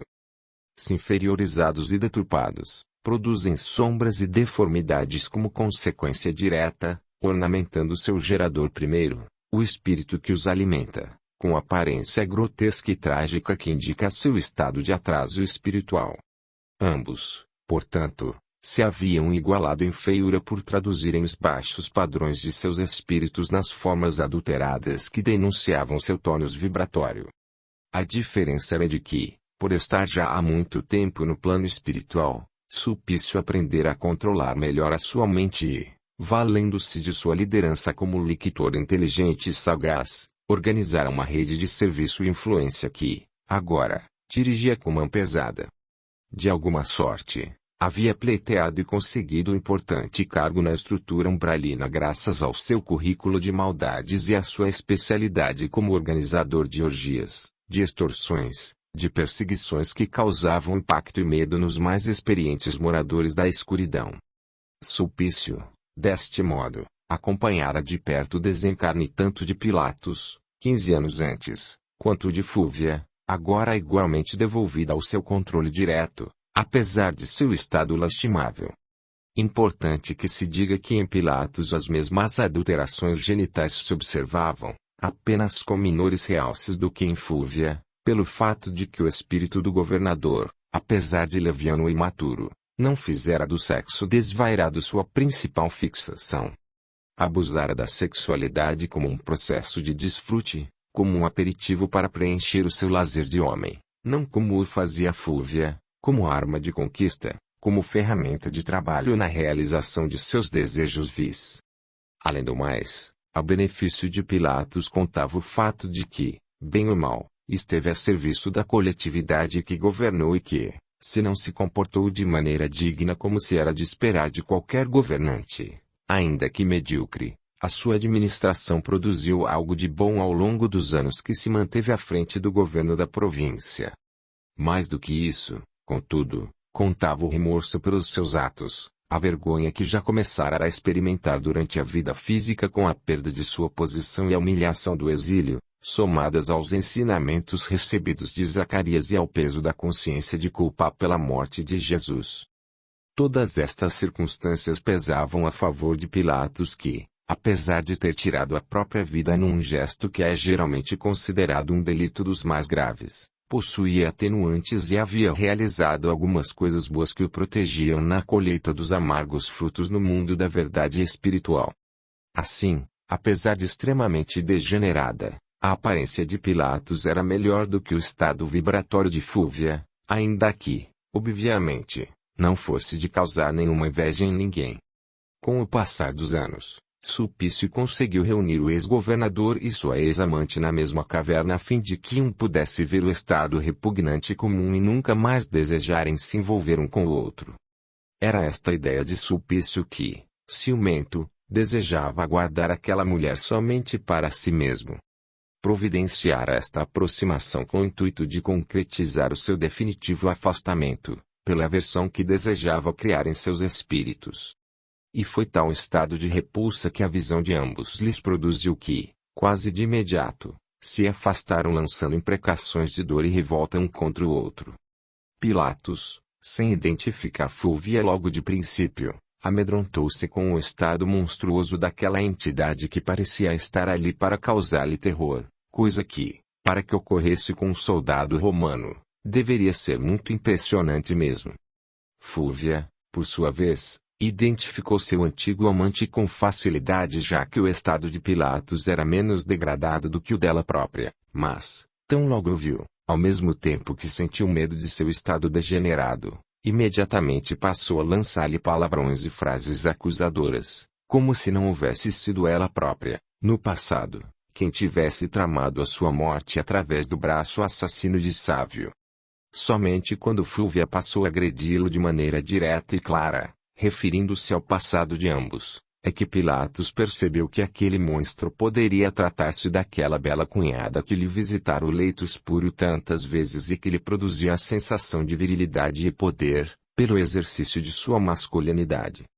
Ao perceber tal situação, o governador aterrorizou-se ainda mais, pois aquela criatura em nada se parecia com a bela e esbelta mulher que se esgueirava a pôr entre seus lençóis. Quase que em desespero, afastou-se dela em fuga para o ponto mais profundo da caverna onde se localizava sob o domínio de Sulpício que, feliz e realizado com essa reação, conduzia Fúvia para outro ponto da mesma gruta, onde os manteria isolados e guarnecidos, como se estivessem, ambos, sob o seu comando.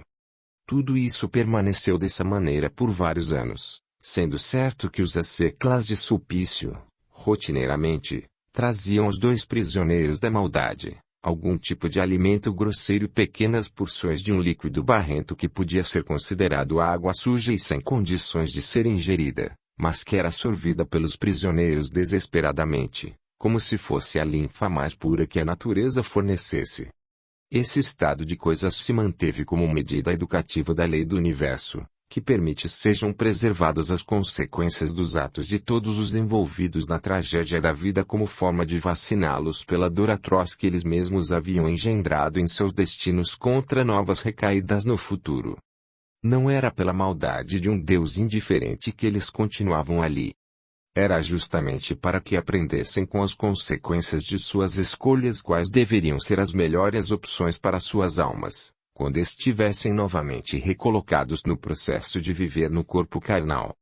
No entanto, sobre todos eles pairava a lei de amor que os conhecia e estava buscando os melhores caminhos para que seus espíritos pudessem recomeçar, apesar de todo o mal que haviam cometido uns para com os outros.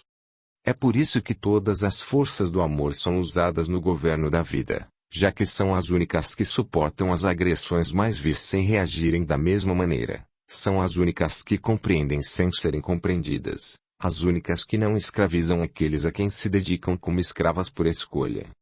Lembre-se, leitor amigo, somente os que amam com a plenitude do amor espiritual, efetivamente, governam a vida. Isto estava ocorrendo também no caminho dos nossos personagens infelizes que, por longos anos, ficaram à mercê de si mesmos, incapacitados de se entregarem a um sentimento de afetuosidade que fosse capaz de compreender, perdoar, estender a mão. A todos os que se veem feridos no afeto e que não se dispõem a perdoar, a compreender as fraquezas alheias, a desculpar-lhes a defecção ou mesmo a traição das promessas mais elevadas, feitas ao pé de altares considerados sagrados pelos homens, a todos os que se aceitaram como vítimas da injustiça e passaram a condição de fazedores de injustiças pela perseguição ou pelo desejo de vingança, a todos os que se rebaixaram no sentimento para revidarem as faltas morais de que foram vítimas reproduzindo-as em seu comportamento, traindo para pagar na mesma moeda, adulterando para que o outro sofra a mesma coisa, corrompendo-se no caráter e nos ideais apenas para dar o troco, vulgarizando-se para sentir a satisfação do revide, a todos os que ainda não entendem o que significa o amor verdadeiro, possa servir de exemplo o estado espiritual de Fúvia, Sulpício e Pilatos como indicador do cenário que espera por aqueles que preferiram o caminho tortuoso da queda moral. Quando poderiam ter escolhido o padrão mais elevado da fé em Deus e da confiança em sua própria capacidade de vencer as decepções da vida sem precisar ser daquele que se compromete com o mal e com o erro. Lembremos-nos de Jesus quando dizia: é necessário que o escândalo venha.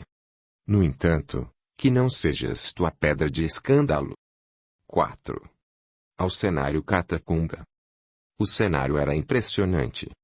As tochas iluminavam os nichos e as paredes ao redor, cheias de inscrições e de lápides. O odor abafado do lugar deixava sentir que ali alguém não poderia viver por muito tempo sem enfermar-se, já que a ventilação não era suficiente para tornar salubre aquele ambiente. A umidade, em alguns casos, dava mostras visíveis, pelos gotejamentos que aqui ou ali se pronunciavam pelas paredes, a partir do teto escavado, tornando o local adequado para a proliferação de fungos e micro-organismos que se aproveitavam dos elementos químicos do solo e das substâncias liberadas pelos corpos em decomposição.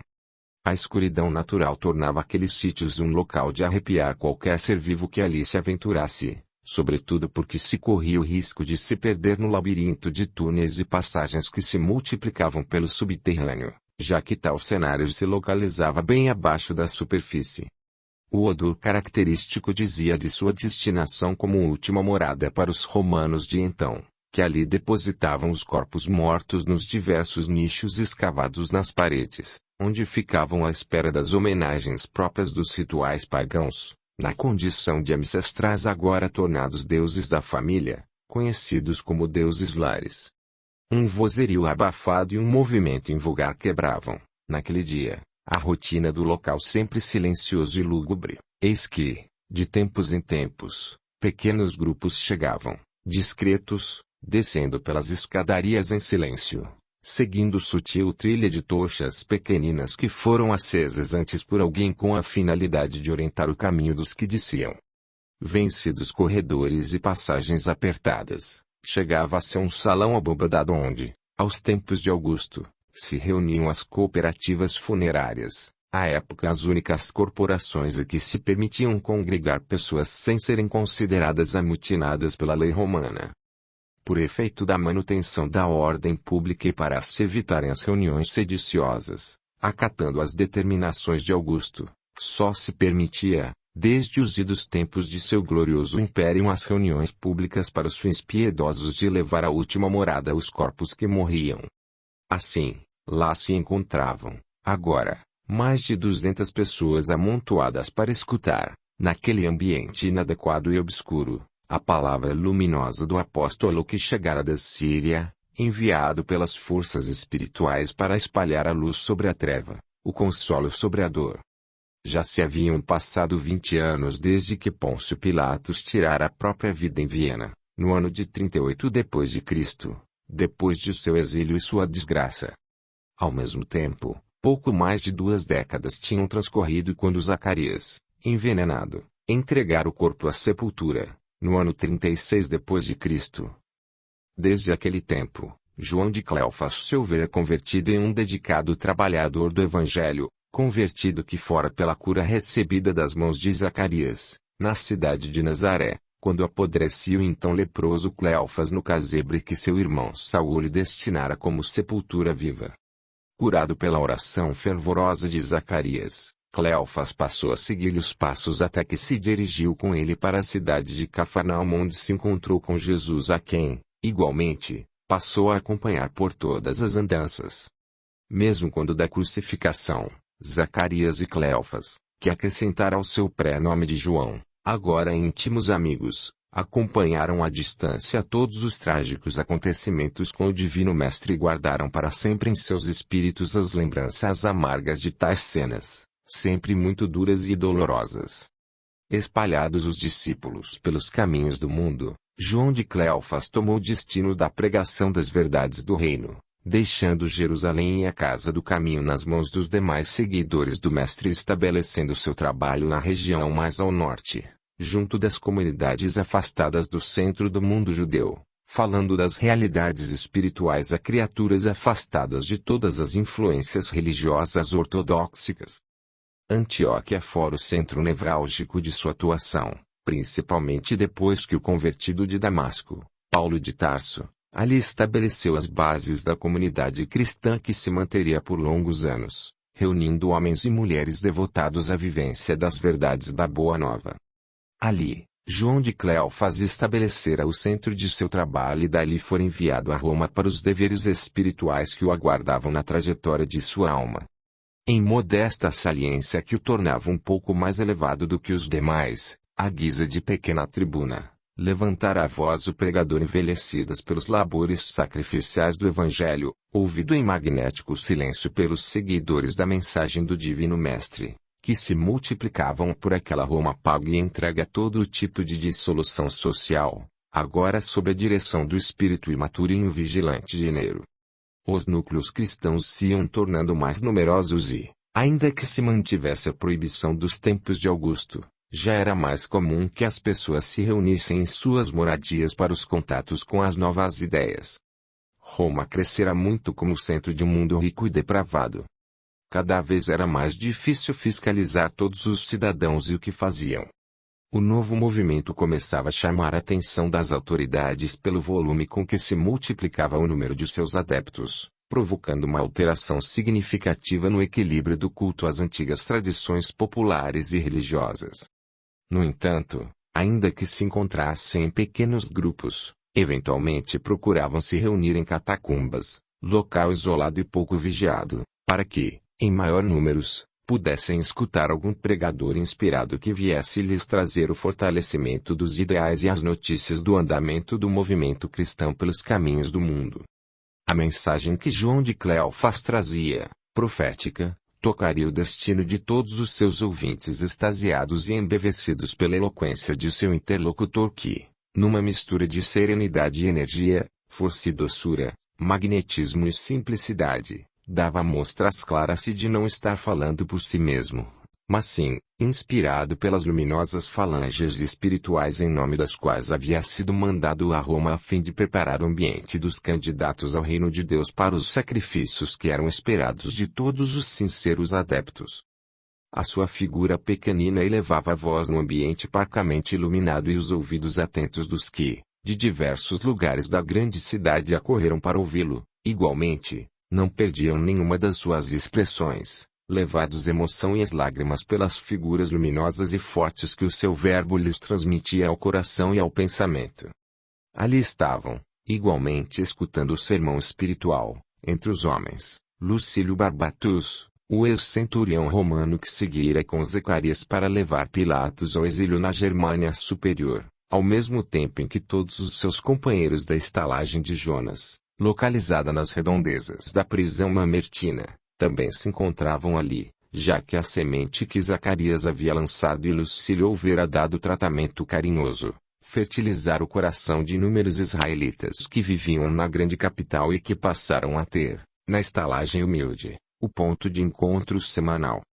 E dentre as inúmeras mulheres que se congregavam no ambiente, também em busca das palavras firmes da Boa Nova, encontravam-se Lívia, a esposa de Públio Lentulus, o senador romano na Palestina dos tempos de Jesus, e sua amiga e confidente Ana, a sua companheira de todos os momentos. Uma pleiade de espíritos, luminosa e dedicada à semeadura da verdade, envolvia todos os mais de 200 participantes daquela assembleia clandestina que buscara a escuridão do subterrâneo para fugir das vistas das autoridades arbitrárias e mesquinhas, manipuladas por um ensandecido imperador. Estavam iluminando consciências, abrindo os caminhos do coração, preparando a sementeira daquilo que estava por vir e que os transformaria no fertilizante da verdade na terra estéril dos prazeres ignóbeis que a ignorância possibilita vicejarem sobre a terra. Línguas de fogo em Antioquia, perfeitamente identificáveis pelas leis espirituais como os efeitos físicos do mundo invisível que marcavam as reuniões evangélicas dos primeiros tempos, haviam anunciado verdades fulgurantes para as criaturas da grande capital onde haveria de ser instalado, um dia, o reino do Cordeiro sobre as cinzas dos lobos que ali haviam vivido e governado em nome da agressividade e da luxúria, próprias da pequena evolução de seus espíritos. Novos ares traziam com as luzes do entendimento e as sementes lançadas lá na distante Palestina, sopradas pela brisa do amor verdadeiro, começavam a chegar a Roma e aos que ali seriam dos primeiros a colaborarem com a edificação de uma nova ordem no cenário do mundo em transformação. A mensagem de João seria transmitida sob o palio protetor de muitas criaturas generosas e espíritos devotados, entre os quais, ali se encontravam Zacarias, Simeão, Gamaliel, Abigail, Estevão e muitos outros trabalhadores dos ideais cristãos dos primeiros tempos de pureza e simplicidade. Audiolivro realizado pelo canal Surya Chand Audiobook. 5. Palavras proféticas. No ambiente ressoava a voz enérgica e macia de João, dirigindo seus ouvintes que se punham extasiados ante as revelações que eram feitas. Segundo suas afirmativas candentes que aqui interpreto para que o leitor possa avaliar-lhes a profundidade, o pregador vaticinava que em breves dias os caminhos retornariam à estrada que conduzia ao Divino Mestre, eis que as línguas de fogo, manifestação inequívoca da vontade de Deus no seio da igreja de Antioquia de onde ele era oriundo, revelaram que a grande capital do mundo fora escolhida para dar testemunho das verdades do Espírito. Cenário de devassidão e de crimes bárbaros, sob a alvura dos mármores ricos e brilhantes, seria no seio das almas perdidas que se instalaria a nova ordem, recolocando a verdade acima das venais e iníquas disputas humanas. As dores que os aguardavam no trajeto da fidelidade aos ensinamentos de Jesus seriam um abençoado prêmio, pois os libertariam das amarras da vida física para os voos na direção de sua augusta luminosidade, no reencontro que desejavam todos aqueles que amavam o Cristo, verdadeiramente. E se o testemunho que pedia a verdade, em face da insignificância humana podia parecer algo que fosse sem valor, afirmavam as forças espirituais que sobre tais demonstrações de júbilo e coragem as legiões luminosas de Deus, que serviam a benefício das criaturas ainda atrasadas e indiferentes, trabalhariam para que elas despertassem e caminhassem ao encontro daquele mesmo Cristo que crucificaram. Diante do horizonte penumbroso que se levanta no caminho do verdadeiro seguidor das verdades do Espírito, prosseguia João de Cleofas, inspirado, impunha-se que recordassem que não faltaria a fortaleza e o apoio das falanges luminosas, eis que os reais servos do Senhor seriam provados efetivamente no calor do fogo, na dor da adversidade, na rudeza da batalha. E não deveriam todos esquecer que o próprio Jesus, no instante mais doloroso de sua trajetória, de corpo alquebrado depois de todos os suplícios a que fora submetido, ferido por garras de metal que o prendiam para que expirasse lentamente, com sede de água e de afeto, no instante supremo em que se preparava para devolver o corpo ao mundo e entregar-se nas mãos do Pai, e levar a voz e clamar aos seus para que o Criador perdoasse os seus tirânicos agressores, pois não sabiam o que estavam fazendo. Lá estive pessoalmente a escutar, para minha felicidade, a palavra do querido Mestre, nos instantes de maior sofrimento que preludiavam a grande volta ao seio do Pai. Prosseguindo depois de breve interrupção, ante a emoção que o envolvia, o apóstolo de Antioquia considerou diante da atenção de todos que, se o perdão era a palavra da boa nova a ser empregada e solicitada até para beneficiar os nossos mais cruéis adversários, que palavras doces não existiriam nesse vocabulário de esperanças para aqueles corações convocados para o testemunho de sua fé, no processo de semeadura das realidades do espírito na terra da devassidão e do paganismo. Ao seu tempo, Jesus havia padecido a solidão até o fim, quando entregou o último raio de vida na fidelidade a Deus e ao amor que o levou a tudo suportar com o objetivo de ensinar o seu poder absoluto sobre todas as coisas. Agora, passados mais de 20 anos da triste despedida, seria necessário não deixar o divino mestre olvidado na solidão de outrora. Roma iria exigir o sangue dos justos e dos inocentes do mesmo modo que a velha Jerusalém costumara pedir o sangue dos que vinham semear a luz em seus tortuosos destinos escuros e mundanos. E a todos caberia a felicidade, maior e mais importante ainda do que a própria honra, de serem os escolhidos para esse batismo de fogo, a fim de que o Imaculado Cordeiro encontrasse nessa renúncia, nessa gratidão e devotamento o atestado da mais sincera crença em seu amor. Convocados pelo destino, estariam no momento crucial de suas vidas, quando seriam aqueles que poderiam chorar hoje as lágrimas que libertam na fecundação de novas alvoradas, ou haveriam todos de chorar amanhã as dores da fuga, no arrependimento e na vergonha da deserção. Entrevia, na acústica da alma, que o futuro reserva a capital do pecado, a ruína e a destruição de seus ídolos de pedra, através dos sofrimentos e das tempestades de dor e tragédia que recolocarão os homens levianos diante de suas obras de leviandade, fustigando a mente mais lúcida e confundindo o raciocínio mais astuto para que aprendessem a prestar culto tão somente à simplicidade e à verdade, estabelecidos como os padrões do amor do Pai a benefício de todos os filhos. E com a chancela do sacrifício de novos inocentes, assim como foi necessário o sacrifício do justo, seguiria a obra do bem vitoriosa e indestrutível, avassalando mais e mais corações para que fossem varridas as trevas de toda a terra. Se chorassem agora, os queridos irmãos estariam enfrentando os derradeiros momentos de testemunho da fé para ingressarem nas fronteiras da aventura do Espírito, onde poderiam todos sorrir de alegria nas celestes moradas destinadas àqueles bem-aventurados do Cristo. A força dos argumentos de João causava um grande impacto nas almas dos ouvintes que, sem dúvida alguma, estavam sendo informados acerca das inúmeras dificuldades que os esperavam no testemunho necessário, quando se pretendia ampliar o bem em favor de mais e mais sofredores. Nas palavras lúcidas de João Evangelista, se a semente, caindo ao solo, se recusar a morrer, ficará ali sozinha, perdida e esquecida.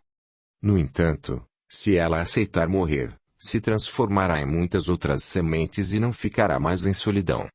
João 12, 24. Assim, o necessário processo de fecundação espiritual que se iniciava na grande cidade, sede do mundo material, que iria transformar profundamente ao longo dos anos que viriam. A luminosa palavra de João de Cleófas era o farol que, aceso nas penumbras umbralinas, alertava os viandantes para os perigos da travessia, sem ilusões ou meias palavras. Seriam exageradas as suas advertências. Suas expressões fortes e decisivas não estariam a propalar uma situação que mais assustaria do que ajudaria aos ouvintes. Viera de tão longe apenas para atemorizar os cristãos em minoria na grande capital do paganismo. Tal é, muitas vezes, a maneira pela qual interpretamos os avisos celestes, de forma deles tomarmos conhecimento sem que nos modifiquem de imediato, por acharmos que estão exagerados, estão apenas alertando para futuro incerto, desejando que nossas vidas se transformem e, por isso, usando de imagens mais atemorizadoras para que acatemos os chamamentos. São destes recursos que nossos pensamentos se valem para não se fazer o que é imperioso e que já nos está sendo alertado. Pensamos sempre: isso não é para mim, é para o outro que está aqui do meu lado. Esse aviso está um pouco exagerado, não deve ser levado ao pé da letra, pois as coisas não são desse jeito. A maioria das pessoas está fazendo as coisas de outro modo. Não serei eu quem vai mudar tudo repentinamente, etc. E, assim, querido leitor, deixamos passar os avisos amigos do mundo espiritual que, muitas vezes se servindo de nossos sonhos, de nossas intuições, de nossos amigos, fazem chegar aos nossos ouvidos o alerta para que não nos deixemos perder nas trajetórias insanas de nossas ilusões.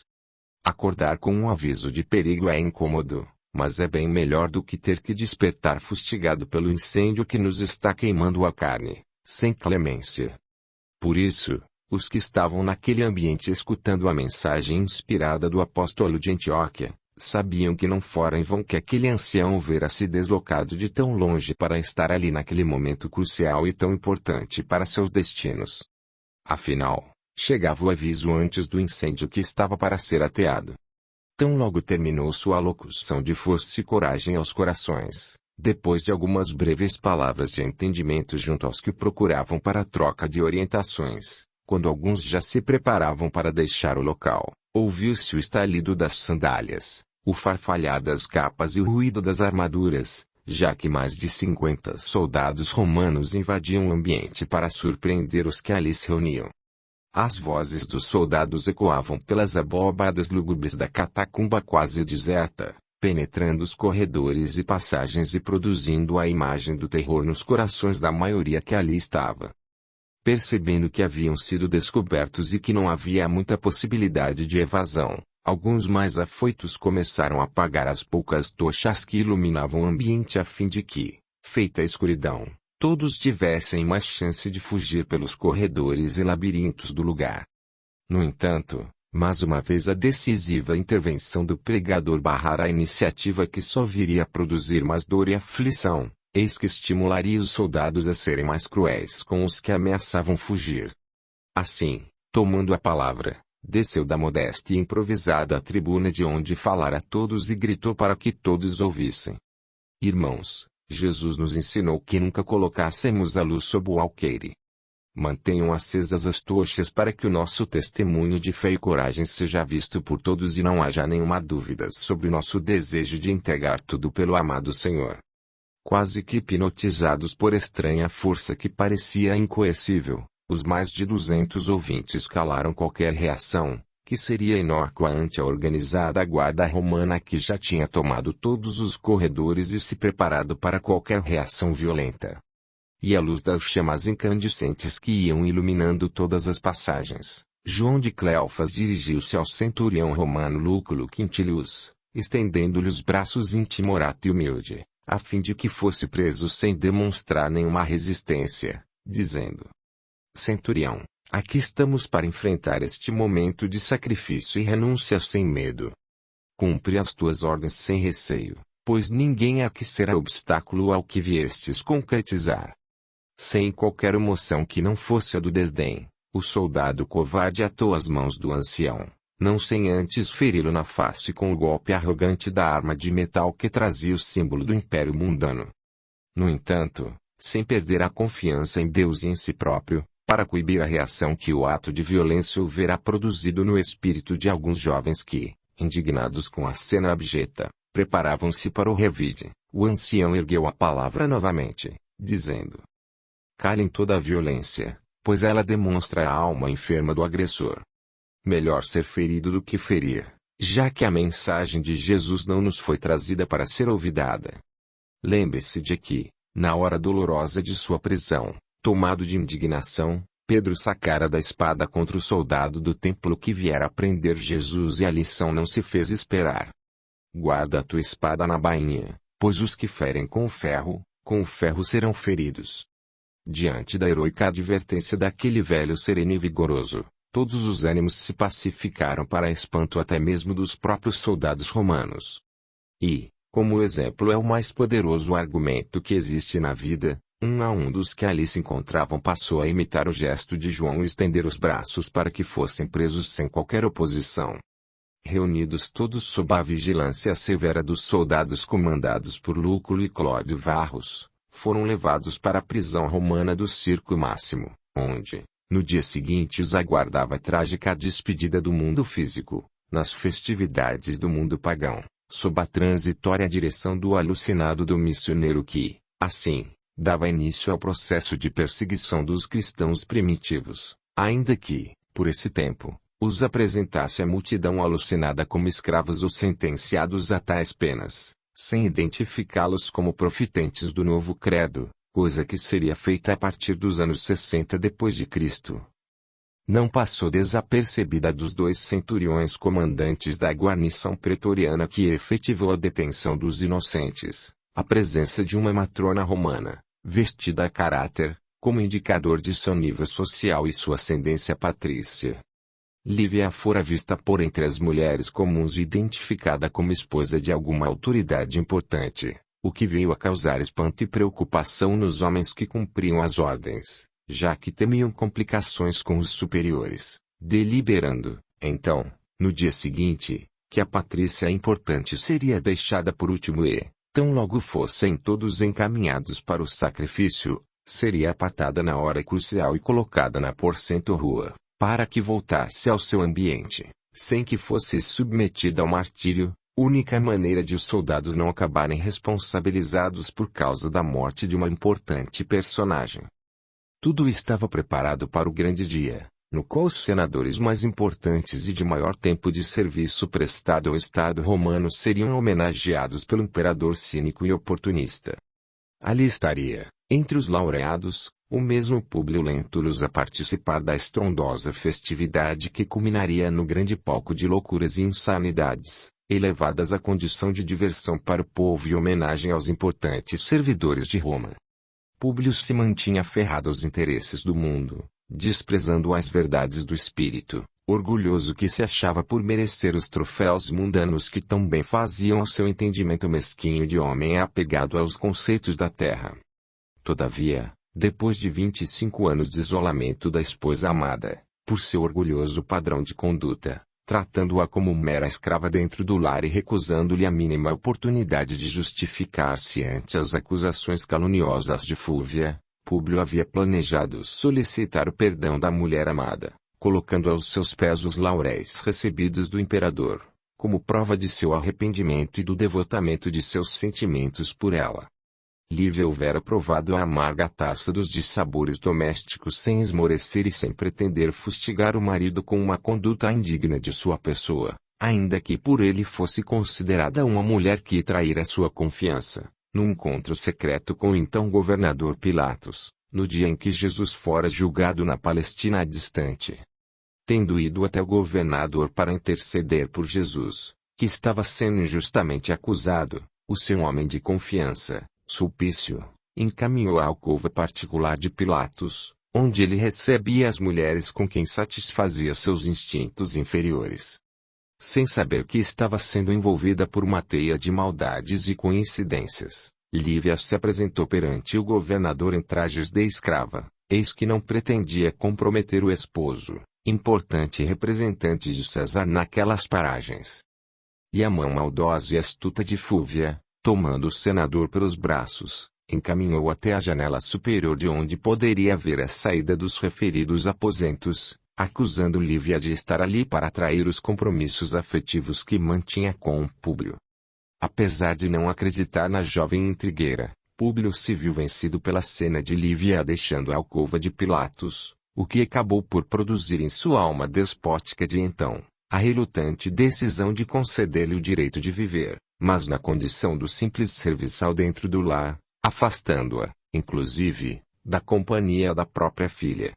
Tal enredo o leitor querido poderá acompanhar com maiores detalhes na obra anterior, O Amor Jamais Te Esquece, na qual o cenário completo deste drama começou a ser exposto. Assim, 25 anos de isolamento e de renúncia de Lívia terminaram por modificar o ímpeto do senador, ao mesmo tempo em que um sonho de Calpurnia, esposa de seu saudoso amigo Flamínio Severus que morrera anos antes, revelava ao senador as palavras do amigo falecido, atestando a inocência de Lívia. Por todos estes motivos, Públio havia reservado o dia de sua maior vitória como homem público, para humilhar-se diante da esposa, tão logo regressasse do espetáculo no circo máximo, entregando-lhe as homenagens maiores como penhor de seu arrependimento. 25 anos de espera para pedir um perdão que não chegaria ao coração injustiçado de sua esposa, pois o dia seguinte seria de liberação para uns e de maiores dores para outros. 6. Testemunhos assumidos. A noite fora amarga e triste, pois a todos houvera sido comunicado que dali não sairiam senão para a arena onde as feras os esperavam na manhã imediata. lúgubre aviso para que aproveitassem as últimas horas de suas existências da forma como lhes fosse possível, já que, para eles não haveria outra esperança. As mulheres foram afastadas dos homens e colocadas em um outro ambiente, enquanto os varões, em menor números, se congregaram ao redor de João de Cleofas, como se fossem mariposas perdidas no meio da noite que se aproximassem da chama quente e luminosa de uma pequenina vela. Alguns esboçavam comentários que lhes denunciavam o desânimo, o desespero, o arrependimento tardio, a perda de oportunidades de entendimento fraterno com criaturas queridas, que haviam deixado passar e que, agora, não mais poderiam retomar. Para todos eles a palavra serena e baixa de João procurava dar a força da fé, transmitindo um entendimento de calma e equilíbrio que lhes chegava ao âmago do ser e ajudava a que suportassem a espera torturante. Nenhum deles conseguiu dormir enquanto que o mesmo ocorria com as mulheres, em geral mais equilibradas na hora do testemunho do que os homens. Naquele ambiente isolado, Lívia e Ana conversavam em tom discreto e, porque a angústia dos demais tornava mais duras as horas do testemunho, afastaram-se das outras para que suas confissões fossem feitas de maneira amena e sem a interrupção incômoda de comentários aflitos das demais. Lívia trazia na mente, em suas lembranças saudosas, o dia maravilhoso de seu encontro pessoal com o querido mestre, às margens do lago de Genezaré quando, olhando-a de modo inesquecível e conhecendo as agruras de sua alma, que trazia o coração ferido e preocupado com a maneira como tudo se desenrolava em sua vida, apesar de carregar a gratidão pela cura da filhinha Flávia naquela ocasião amarga em seu destino, houvera prometido ele que, na hora adequada também aceitaria o seu sacrifício para a edificação do seu reino no coração dos homens. Falando baixinho à serva querida, afirmava que acreditava ter chegado o momento da entrega absoluta de sua alma, dizendo que se revestia de uma quase alegria interior, quando se via levada a despojar-se das ilusões do mundo de mentiras, onde a felicidade era tão contaminada pelas lágrimas dos que sofriam e que somente os egoístas e os indiferentes conseguiam desfrutar algum instante de alegria passageira. Escutando-lhe as palavras, o serva, emocionada, não ousava interromper-lhe o desabafo no qual confessava seus mais profundos sentimentos.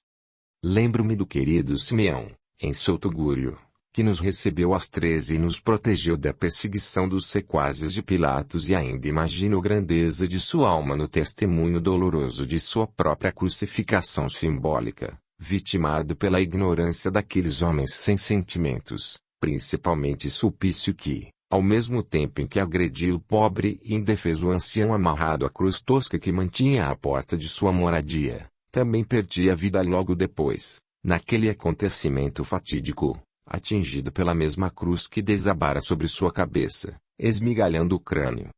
Estava Lívia segura de que o espírito de Simeão as assistia ali, naquele calabouço, já que sabia que o amor nunca morria e que era sempre solidário com aqueles que ficaram para trás. Sentia-lhe a presença e o carinho que sempre lhes entregara como tio generoso e irmão em Jesus.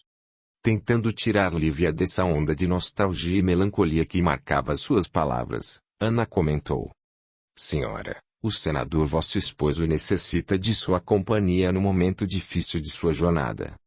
Não pense que este será o nosso fim. Entendendo o carinho de sua companheira, Lívia teve o seu pensamento voltado para as etapas duras que o testemunho afetivo tinha imposto à sua caminhada de resignação e renúncia em favor daquele a quem sempre amou como a alma afinizada que lhe tocava acompanhar na trajetória terrena. Sim, o marido necessitaria de forças para enfrentar as ilusões de suas próprias escolhas. Todavia, o longo exílio a que havia submetido dentro do próprio lar, privando-a da companhia de filha amada, Flávia, sem lhe oferecer direito de qualquer alegação de inocência, havia bastado para lhe fazer ver as coisas de outro modo. Falava Lívia, carinhosamente, que na medida em que a dor inexorável se levantava na estrada humana de modo a que as pessoas se sentissem impotentes para outra coisa a fazer senão para enfrentá-la, a maneira de entender a vida se ampliava e amadurecia a compreensão de velhas verdades que não haviam sido analisadas cuidadosamente. Públio era um homem de seu tempo, vivendo a vida como as pessoas de sua época achavam que devia ser vivida. Buscava os louros transitórios e fugazes das honrarias e vitórias humanas, no que ela o compreendia naturalmente, sem lhe opor qualquer crítica ou julgamento condenatório. No entanto, sabia ela que este mundo reserva sempre, no final da taça de prazeres, o veneno amargo das decepções. Não haveria suficiente espinho no caule das mais perfumadas rosas das ilusões para ferir fundo aqueles que se agarrassem a elas deslocadamente. Assim, para ela, Públio escolhera um caminho muito diferente daquele que a havia traído e, ainda que continuasse devotando ao seu coração a fidelidade e o afeto da primeira hora, observava o esposo pelo prisma do espírito, como uma alma imatura para as verdades superiores, que precisaria sentir o espinho da flor a ferir-lhe a carne a fim de que se afastasse da loucura que o tornou cego, no apego às honrarias e brilhos mundanos. Jesus ensinara que não era possível servir a dois senhores e tanto ela quanto seu amado esposo escolheram senhores diferentes para prestar submissão. Para Lívia, no entanto, já era um imenso consolo ter recebido de Públio, naqueles dias, um carinho que ela mesma pensava estar extinto em seu coração. Dirigiu-me a palavra cordial, afagou-me suavemente as mãos em alguns momentos, como se estivesse querendo dizer algo difícil de ser pronunciado. Falou que me reservava uma surpresa e que me preparasse para ela tão logo regressasse da cerimônia com que o insensato imperador procurará homenagear os mais antigos servidores do império. No entanto, seguia Lívia, a maldade humana sabia aliciar seus súditos com cerimônias suntuosas e tolas para que eles fossem confundidos perante o dever de criticar o arbítrio e a loucura daquele que os governava. Homenageados, acabavam vendendo a sua imparcialidade e, de maneira sutil, se viam comprometidos com as alucinações daquele que os honrava, tolerando-lhe as condutas indignas por causa de uma natural gratidão e condescendência. Públio era homem de fibra e valor, mas achava-se iludido pelas malhas enganosas das honras do poder humano que, se num primeiro momento sustentariam no alto, tão logo fosse conveniente o precipitariam no pó como estavam fazendo com elas, que morreriam sem qualquer direito ou defesa, perante a turba ensandecida que se divertiria com o espetáculo cruel de mulheres, homens e crianças sendo devorados. Porque as homenagens que coroam cabeças com folhas e joias fazem com que os corações dessas dignas autoridades se tornem indiferentes e aceitem uma tragédia desta como parte do ritual que os enaltece. Meu esposo adiou a palavra de reconciliação porque estava esperando receber os louros que o falso poder imperial lhe destinará em breves horas. Quando voltar para fazer-me a surpresa prometida, depois de longos anos de espera, encontrará apenas o vazio e a solidão. Ouvindo-a, emocionada, Ana lembrou-se de Flávia, a filha agora crescida e que se consorciara com Plínio, filho de Flamínio Severus e sua amiga Calpurnia. Ora, Ana, Flávia seguiu os passos de seu pai, criada por ele com todos os cuidados de nossas tradições e se mantém ligada a ele pelos laços da afinidade que criaram ao longo de todos estes anos.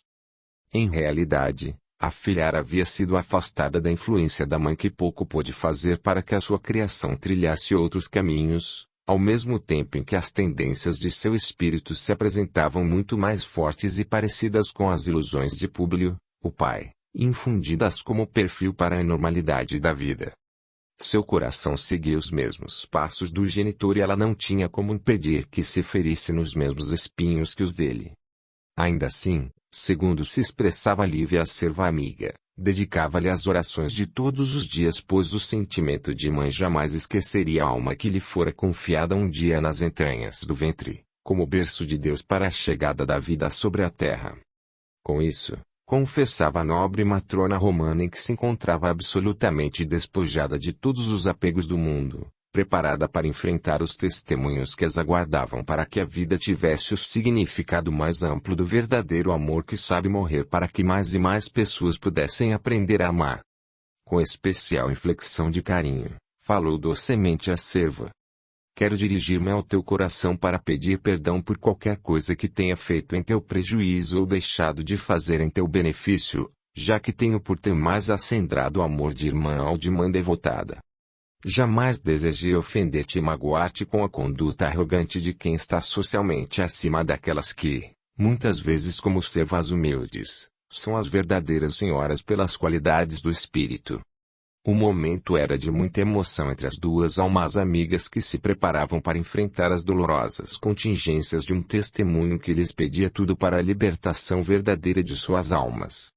Depois de uma pausa emocionada, as mãos de Lívia a tomaram entre as suas as calejadas mãos de Ana para que o afeto entre elas fosse ainda mais fraterno, enquanto que a antiga senhora se dirigiu à sua confidente para pedir-lhe um último favor.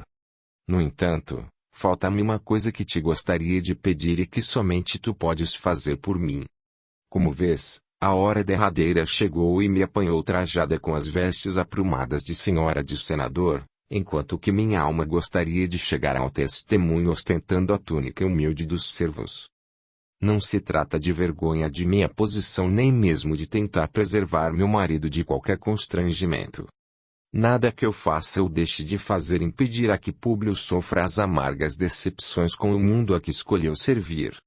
Em realidade, apenas o desejo de despir-me de toda a aparência mentirosa e enganosa deste mundo e chegar diante do momento decisivo como verdadeira serva que tudo entregou por amor à verdade que Jesus representa para nós é que me leva a te fazer este pedido sincero e humilde. Ouvindo a sua senhora, Ana procurava entender qual seria o seu desejo final que, se estivesse ao seu alcance, atenderia prontamente. Sim, Ana, gostaria que trocasses de roupa comigo, a fim de que eu, que sempre tive uma vida de facilidades e luxos, pudesse me apresentar como meu espírito se sente modesto e despido de todos os atavios mentirosos que encantam os que vivem em nossa sociedade.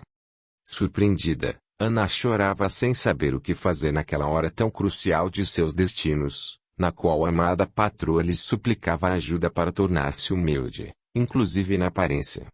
Vendo que a serva não tinha reação e que o tempo não se fazia esperar, Lívia acrescentou com doçura e decisão. Se desejas me proporcionar esta última satisfação, querida filha, não demore, pois não temos muito tempo.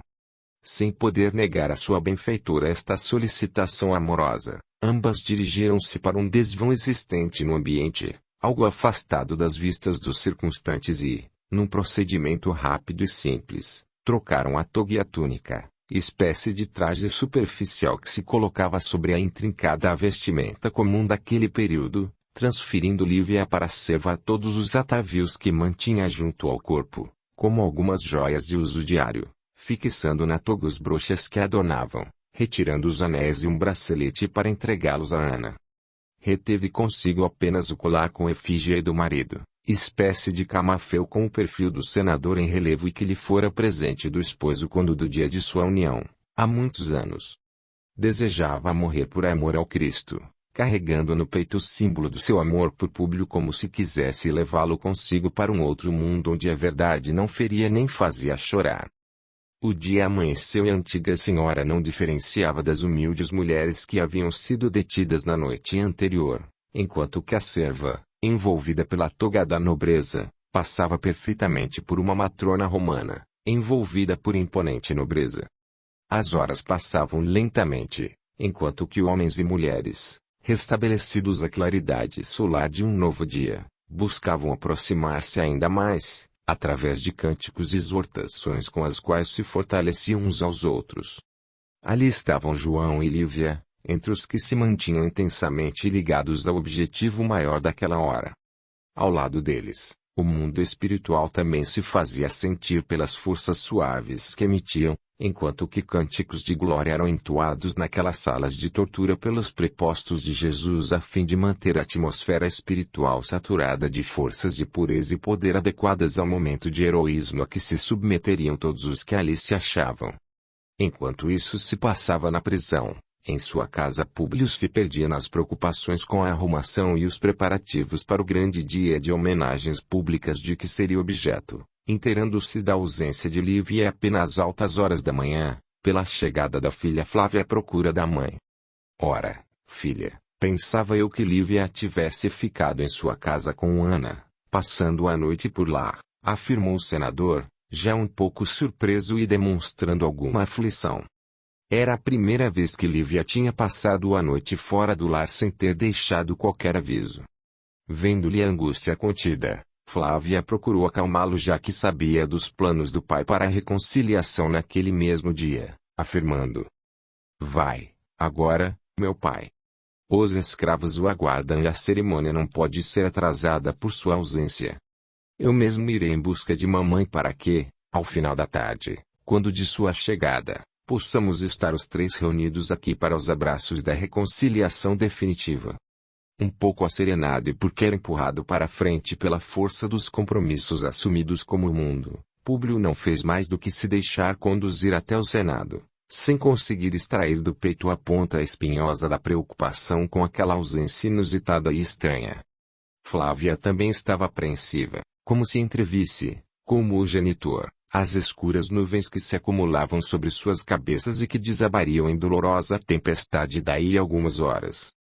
7. O Cântico da Bondade. A movimentação do plano espiritual era assaz intensa. Enquanto os vivos no corpo se colocavam na espera do momento final de suas existências, procurando algum recurso que lhes servisse de apoio, fosse através da conversa amiga e apaziguadora, fosse pela lembrança de Jesus a quem se recorria por meio da oração, congregados na cruel expectativa, os espíritos se mobilizavam para ajudá-los naquele momento tão importante do destino da humanidade. Ao longe se desenvolvia a cerimônia conduzida pelo imperador e que reunia um grande número de autoridades oficiais nos diversos lugares onde ela tinha o seu curso. De templos religiosos e cúrias o cortejo, lentamente, tomava o rumo do grande recinto de exibições e homenagens finais, no qual o povo teria participação ativa. Graças aos favores imperiais que, abrindo celeiros oficiais, promovera a generosa distribuição de alimentos aos que participariam das homenagens, o cortejo oficial estava avolumado pela grande afluência de populares, curiosos, participantes entusiasmados, oportunistas à espera de uma chance favorável, pessoas que buscavam apenas a distração naquele período monótono no qual a miséria era quem impunha a rotina da maioria. O Circo Máximo era o local das festividades oficiais até então, já que o famoso Coliseu ainda não havia sido erguido. As suas dimensões gigantescas para a época davam bem a mostra da importância que os eventos que ali se realizavam tinham na alma popular, favorecendo o velho conceito de que governar o povo era dar-lhe pão e circo. Comida e diversão eram as exigências básicas que manteriam os governados pacificados e acomodadores em suas necessidades, carregando as demais frustrações cada um à sua maneira.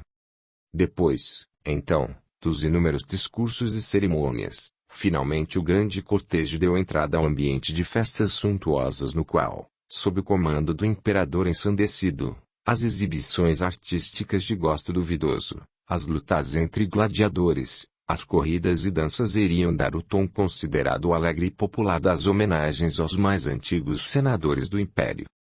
O pavilhão imperial dominava a arena e sob as suas galerias se localizavam os cárceres e as entradas para o grande recinto alongado onde as lutas, corridas e danças ocorreriam.